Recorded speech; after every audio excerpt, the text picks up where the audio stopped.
Hello, so last week we talked about the changes that we're making for our ground control all around the world. We're here in Vancouver, and a week ago we showed you some things, and now a week later we're going to show you some progress. We're going to show more of the technical side, changes that we're making to our communication system and to our user interface to communicate with the cubesat. So if you just pan in over here, so this is what you saw last week.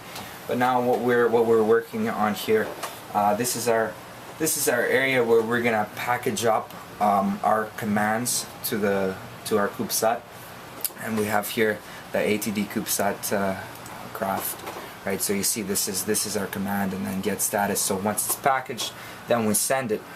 And what we're working on is our communication. We're using a modem communication system. And it turns out that on long distance we're having some troubles because there's really no buffer. We have at some points really short times of getting everything prepared, and we have small windows that we must catch. So we needed to create a buffer system. So to our modem communication we're adding a new functionality. We're throwing 3 flashes, and each of these guys are 1 megabyte.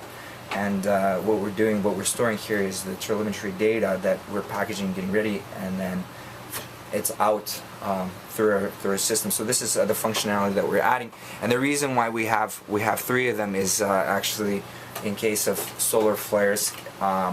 If one gets damaged, we still have the other 2. We're planning not to have them obviously in one location. If you just look at the screen over here. And maybe we'll get this as a screencast as well. So this is our full schematic here, and this is the processor. This is the peak. This is here, right here. This is our flash, and we're hoping to position another one on a different spot, and position another the 3rd flash away from the 1st and 2nd, right? So there's less chance of them getting damaged. And what we're using is majority rule. So if all of them have corrupt data, then we're going to use that. If 2 of them have bits as 1 and the other one has a 0, we're going to use the 2 data. One thing that I didn't tell you is yeah, on the flash, when anything is written, it's cloned, right? So it's all the same data that is written and stored there, right? So, and we're using big majority. So the other functionality that we added last time, this is our simulation. So last time we showed you the Earth here, and what we got going on here is this line. Another thing that we have to work on, it's what is it? It's 1:30 in the afternoon, and we're in Vancouver, and the shadow is off wrong, so we need to correct that. But if you take a look at this line here, this is the trajectory of the cubesat. This is satellite going around, and if we zoom in even more, right. So this is what we got going on, and we're gonna see it actually in action right now. We're going to run a batch calculation. So this is our main product of modeling and simulating the trajectories.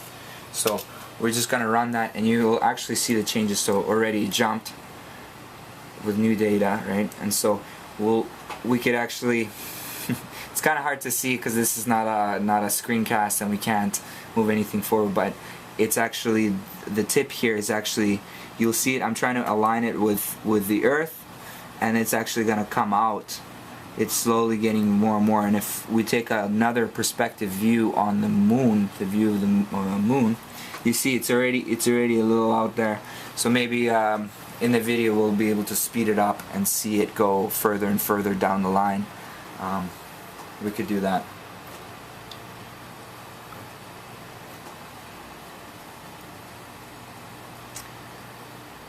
So yeah, I could just leave the mouse here, and you can see the difference, or I'll align it again, you'll see the and then if we just look at the moon, the view of the moon, we'll see it actually change. So this is, so you see as it's moving, hopefully it's hard to see because we're holding the camera with our hands, but so that's what we've been working on. And then the next one is this is the visual representation here of basically the same thing here. You got Earth here, moon's in the back, and if we rotate this around, where's Earth? Yeah, there's Earth right here. Yeah.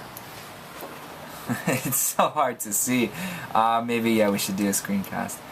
But let's zoom in a little bit closer. So, and this is our GPS, and you remember last time we talked about it.